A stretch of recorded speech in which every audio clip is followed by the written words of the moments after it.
Dans le prochain épisode de Plus belle la vie, alors que l'amitié d'Abdel et Barbara est en danger, Sonali est extrêmement déterminée, quitte à prendre des risques. Attention, les paragraphes qui suivent contiennent des spoilers sur l'épisode de Plus belle la vie diffusé demain soir sur France 3. Abdel apprend à connaître Vincent Marceau dans la nuit, Elisa entre chez Abdel par effraction pour lui faire une surprise en se glissant dans son lit. Ils passent ainsi la nuit ensemble. De leur côté, Tim et Barbara interrogent l'ancien comptable de BTC, qui avoue avoir alerté sa hiérarchie du trucage des bénéfices qu'il avait constaté, avant de se faire virer par Vincent Marceau. L'individu avait tenté de voler la tablette de Vincent Marceau pour y trouver des preuves de ses malversations et le traîner au prud'homme, mais il n'en a pas eu le temps. Après leur nuit ensemble, Abdel et Elisa acceptent l'invitation à déjeuner de Vincent. Ce dernier assure que sa société est complètement légale. Il propose ensuite à Abdel de venir à la garden party qu'il organise chez lui le lendemain après-midi. Pendant ce temps, Tim désespère de coincer Vincent Marceau.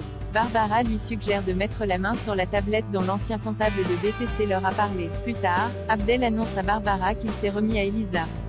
Il ajoute qu'il croit en la sincérité de Vincent et qu'il a hâte de participer à sa garden party. En apprenant que la fête est organisée dans sa propriété, Barbara demande à Abdel de récupérer les données de sa tablette avec une clé USB pour mettre enfin la lumière sur ce qui est arrivé à Tim.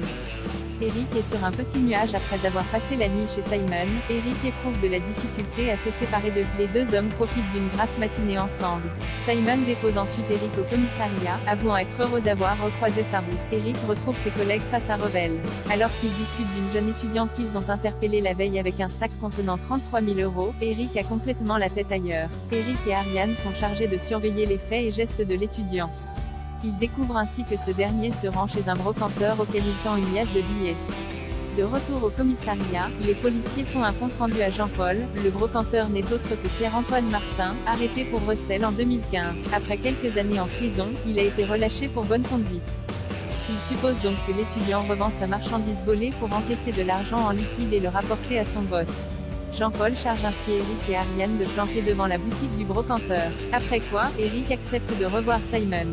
Les deux hommes projettent de déjeuner ensemble sur Marseille mercredi midi. Sonali est solidaire de Dimitri. Luna et Bastien remarquent que Sonali a passé le week-end à écouter de la musique. Ils ignorent qu'il s'agit du fichier audio que Dimitri a reçu d'un numéro masqué. Sonali leur fait écouter le morceau. Luna reconnaît qu'il s'agit d'un titre d'un groupe marseillais gothique, Demain n'existe pas, qui s'est séparé suite à la mort de leur bassiste. Sonali retrouve ensuite Dimitri pour déjeuner. Ce dernier avoue avoir également écouté cette musique tout le week-end.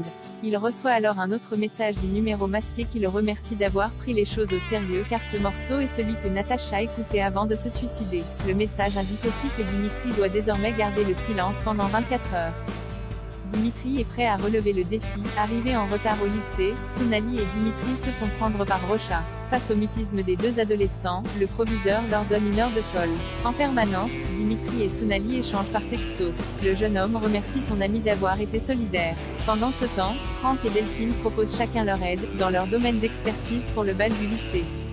Delphine espère également que ce sera l'occasion pour Théo de sortir un peu de sa clinique.